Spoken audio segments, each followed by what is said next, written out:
my name is Ruby. I'm the founder and CEO at Mission MathMinds, and today I'm joined by Rachel. Do you mind introducing yourself?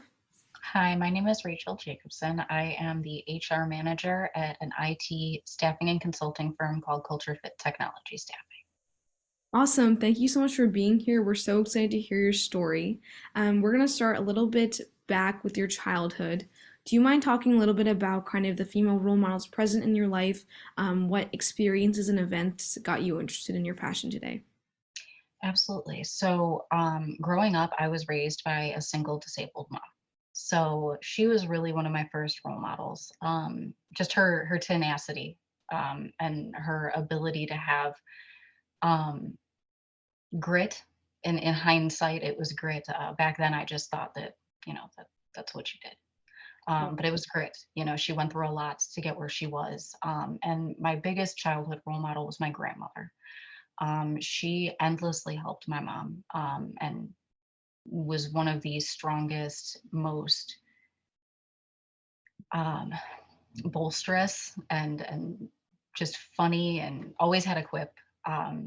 Just she had this spark about her, and she was one of those presences when you walked into the room, she instantly made everybody feel warmer. Mhm. And she was just a wonderful human to be raised by.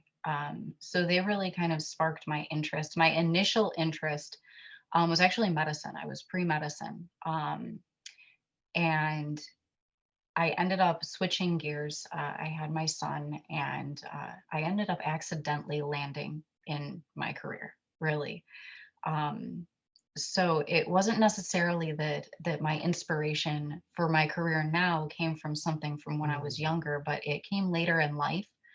Um, just realizing that my goals were a little bit different than what 7-year-old Rachel wanted. Right. And do you mind talking a little bit about specifically what your field is now in IT and technology? Absolutely. So our company, Culture Fit, does not do IT itself, but we staff for it and we find consultants for it. So our clients have a need in the IT field, whether it be systems administrators. We've had marketing people, just anything in an IT realm. And so what we do is we go out and we find candidates and present them to our clients that are in need of whatever this IT person may be. My role specifically is in HR. I don't do recruitment or sales, nor would you want me to do sales, but I do recruitment on the internal side. Mhm. Um, so my role in our company is really making sure that our onboarding is there, making sure that our diversity, equity, and inclusion is there, that our employee manual reflects our culture and our morals, our beliefs as a company. Um, I do sexual harassment training. I also do well, I do a lot with diversity, equity, and inclusion. It's something that I'm very much passionate about in my field. But then I've created the core values. I advocate for mental health very heavily. It's nice to have that voice to be able to speak for my contractors, for my coworkers, my colleagues. So that's really where my role sits: policies, procedures, the people management side of it. Absolutely. And because you're so heavily involved with the diversity side and caring for kind of what the company looks like overall, can you talk a little bit about what you see in diversity, specifically with gender roles and gender gaps, with women, men, how that ratio plays out? Absolutely. So there's still a massive gap. It's gotten a lot better. I've been doing this for 10 years and it has dramatically gotten better, but we still have a lot of work to do. There are still inequalities when it comes to pay. We've gotten a lot better with parental leave as opposed to maternal leave or paternal leave. It's now parental leave, which is beautiful on it, but it's not across the board.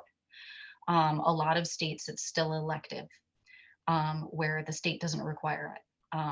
But the company's like, well, we're doing this, don't worry, So there's a lot of work that still needs to be done. I am seeing, and this holds, I hold this very close to me because I have a lot of very good friends that are female that are in technology. But I am seeing a lot of there's a third party gap. So there's what we call a layer. And sometimes we will get candidates from another company to present to someone.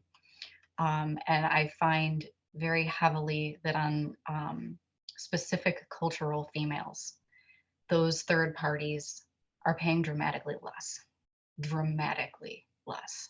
Mhm. which is where we come in. Because the second we find this out, it's like, oh, absolutely not. You will not do that to them, first and foremost, and you will not do that on our name because that is not what we stand for as a company. Right. We have advocated very, very heavily over the years for equal pay, and fair pay, not just because they're female or because they're, but because the role is specific. The Right. role has a market value. That is what you should be paying that person, period.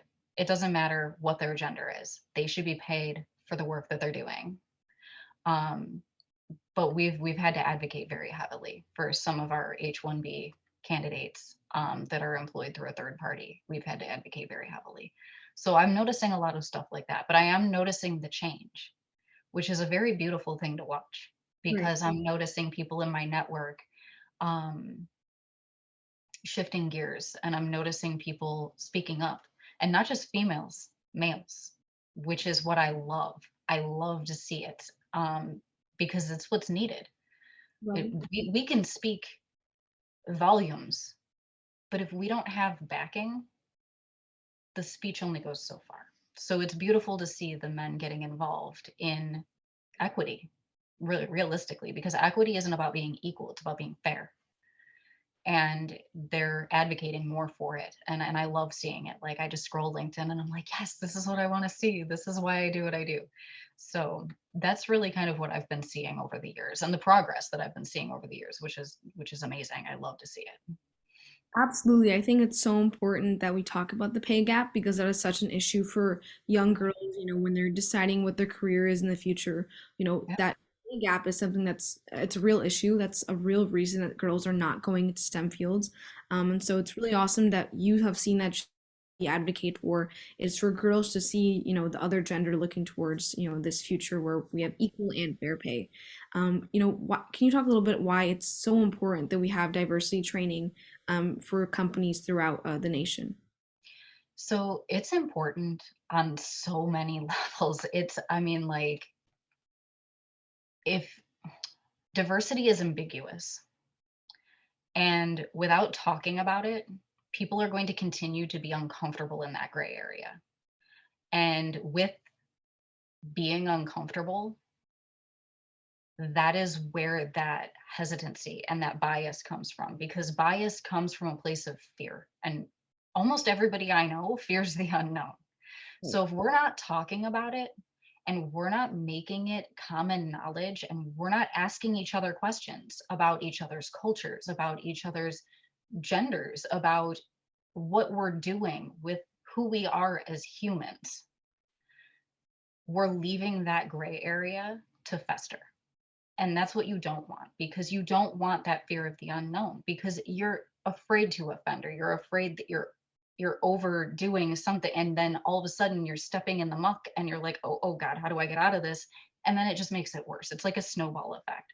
So Mhm. having that training in place is so important because it shows people that they're allowed to be them and it's okay to explain who you are. It gives people a safe place to be who they are and thrive as who they are as a human, which is part of what we need to make those changes.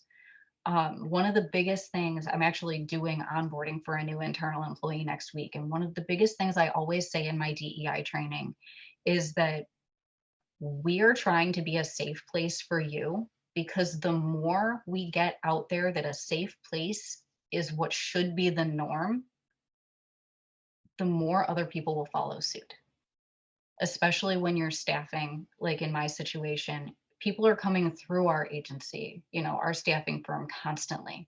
So if they keep seeing it and their expectation is set here, they're not going to take here anymore. And just being a little bit a part of that change and that diversity and equity and inclusion training helps be a catalyst for that.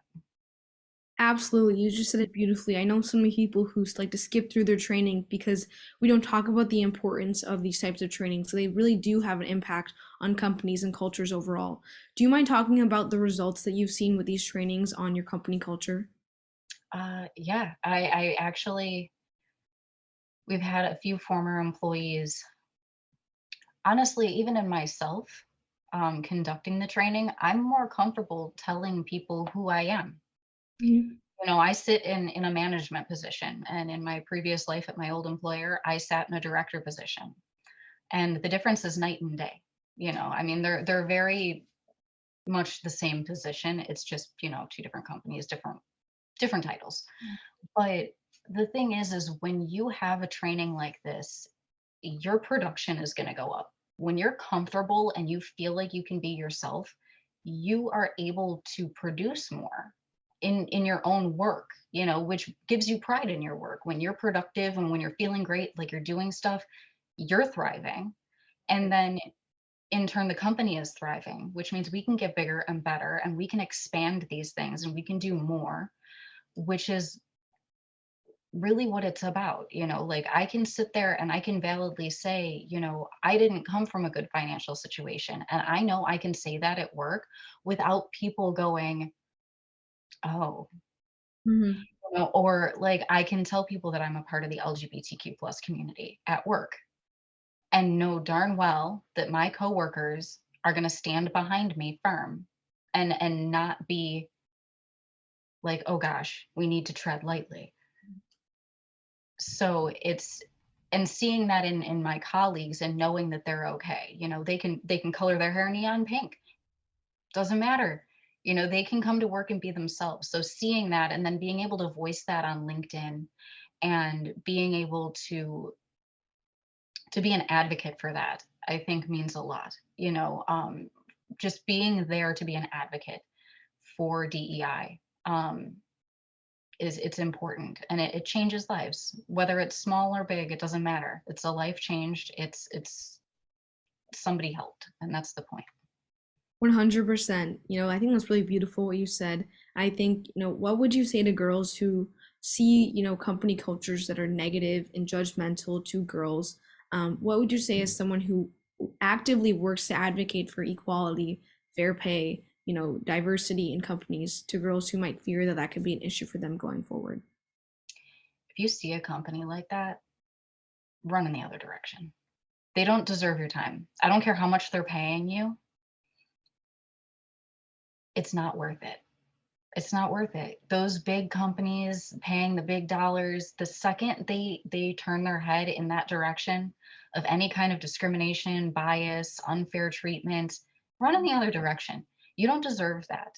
And the thing is it may take time, but you will find a company that knows your value, and you will surround yourself with people that know your value. And the more you shoot down those negative and derogatory and just obscure, rude, and inappropriate comments and behaviors, the more it will stop. The goal is to be the change, so use your voice and be that change. If you allow the behavior, in a sense, it's condoning the behavior.